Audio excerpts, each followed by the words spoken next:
क्या आपने कभी सोचा है कि अगर एक आम इंसान पेड़ काटता है तो उसको सजा दी जाती है, लेकिन अगर उसी के जगह सरकार पेड़ काटती है तो उसको सजा क्यों नहीं मिलती? इसके पीछे का क्या कारण है? आखिर कानून के तहत पेड़ काटने की सजा क्या है? सरकार के पेड़ काटने के पीछे का क्या मकसद है जिसके वजह से सरकार के ऊपर एक्शन नहीं लिया जाता, और इसका क्या प्रोसेस है? सरकार के जरिए पेड़ काटने को सही ठहराने के लिए सरकार क्या क्या तर्क अपनाती है? पेड़ कटाई को लेकर सरकार और एक आम आदमी के बीच में इतना भेदभाव क्यों किया जाता है? नमस्कार, स्वागत है आपका इस वीडियो में। तो चलिए इस विवादी कहानी के पीछे का कारण समझते हैं। पेड़ हमारे जीवन के लिए बहुत ज्यादा इंपॉर्टेंट है, वो इसलिए क्योंकि आपको भी पता है कि पेड़ से हमें ऑक्सीजन मिलता है और ये हमारे वातावरण को साफ रखता है, जिसके वजह से हमारी पृथ्वी का संतुलन बना रहता है। इसलिए पेड़ों की कटाई एक सेंसिटिव मुद्दा है, जिसके वजह से अगर एक आम आदमी पेड़ काटता है तो उसको कानूनी कार्रवाई का सामना करना पड़ता है। लेकिन अगर उसी आम आदमी की जगह सरकार पेड़ काटने के लिए जाती है तो इसको डेवलपमेंट प्रोजेक्ट के नाम पर सही ठहराया जाता है। आखिर ये भेदभाव क्यों? क्या सरकार के जरिए काटा गया पेड़ सही है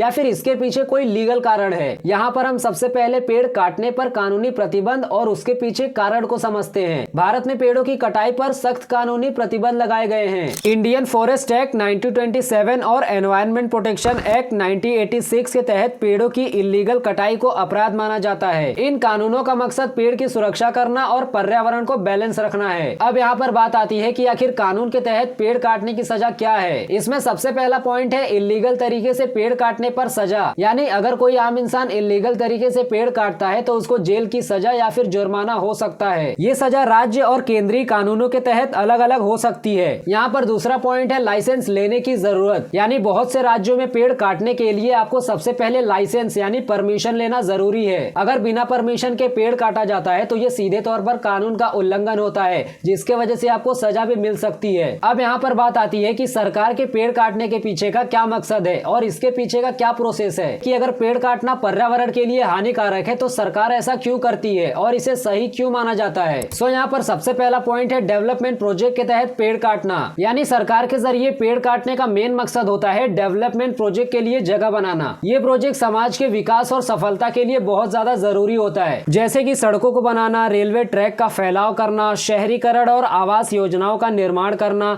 हवाई अड्डों और पावर प्लांट्स का निर्माण करना। ऐसे प्रोजेक्ट्स का मतलब होता है देश के इकोनॉमिक को बढ़ावा देना और देश के नागरिकों को अच्छी सुविधा देना। अब यहाँ पर बात आती है कि सरकार के जरिए पेड़ काटने को सही ठहराने के लिए सरकार क्या क्या तर्क अपनाती है। यहाँ पर सबसे पहला पॉइंट है विकास के लिए जरूरी। यानी सरकार के हिसाब से कुछ पेड़ों को काटना विकास के लिए जरूरी होता है। बिना जगह खाली किए नए जरूरी काम नहीं हो सकते, जो देश के विकास में बाधा हो सकती है। यहाँ पर दूसरा पॉइंट है पुनर्निर्माण का वादा। यानी जब सरकार पेड़ काटती है तो ये उसके बदले और ज्यादा पेड़ लगाने का वादा करती है। इसे पुनर्निर्माण कहते हैं, जिसमें क्या होता है कि जो कटा हुआ पेड़ है उसके बदले में और ज्यादा पेड़ लगाया जाता है। इसके जरिए पर्यावरण को बैलेंस बनाए रखने की कोशिश की जाती है। यहाँ पर तीसरा कारण है पर्यावरण प्रभाव को जांचना। यानी सरकार बड़े पैमाने पर पेड़ काटने से पहले पर्यावरण प्रभाव की जांच कराती है। इसके जरिए ये तय किया जाता है कि पेड़ काटने पर पर्यावरण पर कितना ज्यादा प्रभाव पड़ेगा और इसे किस तरीके से कम किया जा सकता है। यहाँ पर चौथा कारण है ऑप्शन की खोज। यानी सरकार पेड़ काटने से पहले ये तय करने की कोशिश करती है कि क्या कोई और तरीका हो सकता है जिससे पेड़ न काटा जाए। एग्जाम्पल के लिए आप ये मान लीजिए कि एक सड़क को तैयार होनी है, लेकिन एक पेड़ उसके बीच में आ रहा है, तो सरकार ये देखती है कि क्या सड़क को किसी और दिशा में मोड़कर पेड़ बचाए जा सकते हैं या फिर नहीं। इसका मकसद ये होता है कि पर्यावरण को कम से कम नुकसान पहुंचे और विकास के काम भी बिना किसी बड़ी पर्यावरण हानि के पूरे हो सके। अब यहाँ पर बात आती है कि आखिर सरकार और एक आम इंसान में इतना भेदभाव क्यों किया जाता है। इसमें सबसे पहले बात आती है आम आदमी के पेड़ काटने का क्या मकसद होता है। आमतौर पर जब कोई आम आदमी पेड़ काटता है तो उसका मकसद सिर्फ खुद का फायदा होता है, जैसे कि लकड़ी बेचना,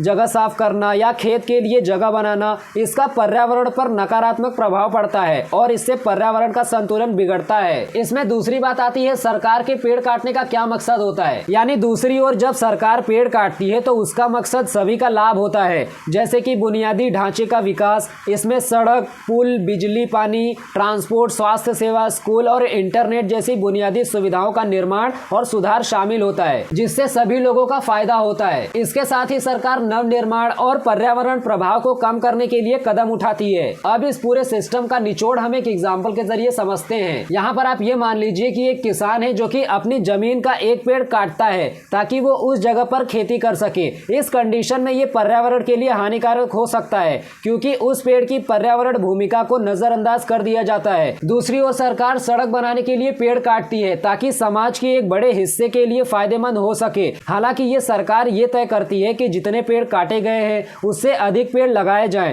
ताकि पर्यावरण का बैलेंस बना रहे। हाल ही के समय में पेड़ काटने के खिलाफ जागरूकता बढ़ी है। कई सामाजिक और एनवायरमेंट ऑर्गेनाइजेशन पेड़ काटने के खिलाफ आंदोलन कर रहे हैं, खासकर जब इसे विकास के नाम पर किया जाता है। जैसे कि मुंबई में आरे-1 में मेट्रो शेड बनाने के लिए सरकार ने कई पेड़ काटने का फैसला किया। इसे लेकर कई लोग पर्यावरण की सुरक्षा और प्रोटेक्शन के लिए काम करते हैं और नागरिकों ने इसका विरोध भी किया, क्योंकि आरे-1 एरिया पर्यावरण के नजरिए से बहुत ज्यादा इंपॉर्टेंट है। हालांकि सरकार ने यह कहा कि ये प्रोजेक्ट शहर के विकास के लिए जरूरी है और इसके बदले पेड़ों को दूसरी जगहों पर लगाया जाएगा। अब यहाँ पर बात आती है कंक्लूजन की। तो देखो भाई साहब, आज के टाइम में सरकार विकास के नाम पर जंगलों को साफ करती जा रही है और बहुत से लोगों ने जंगलों को बचाने के लिए प्रोटेस्ट भी किया, लेकिन सरकार अभी तक नहीं मान रही है। वो जंगलों को साफ करते जा रही है। वो इसलिए क्योंकि भाई साहब जनता को विकास भी तो चाहिए। और रही बात पेड़ लगाने की, तो भाई साहब इतना बड़ा जंगल सरकार तो साफ कर ही रही है और बात करती है जितना पेड़ कटेगा उससे ज्यादा लगेगा। अरे भाई, इससे ज्यादा पेड़ कहाँ लगाओगे? सारे इलाके में तो आपका ही कब्जा है। और चलो ये भी मान लिया कि ये जो बोला जाता है कि ये जो पेड़ कट रहा है इसके बदले में हम कहीं और लगाएंगे और इससे ज्यादा लगाएंगे, लेकिन भाई साहब कल के टाइम पर भाई विकास के नाम पर उसको भी काट देंगे, क्योंकि विकास तो इंसान जब तक रहेगा तब तक होगा और शायद तब तक पेड़ कटेगा। वैसे आपको क्या लगता है कि ऐसी चीजें कितनी फॉलो की जाती हैं? सो यहाँ पर हमारा वीडियो एंड होता है। बाकी हम फिर मिलते हैं नेक्स्ट वीडियो में। तब तक आप हंसते रहिए, खेलते रहिए और मुस्कुराते रहिए।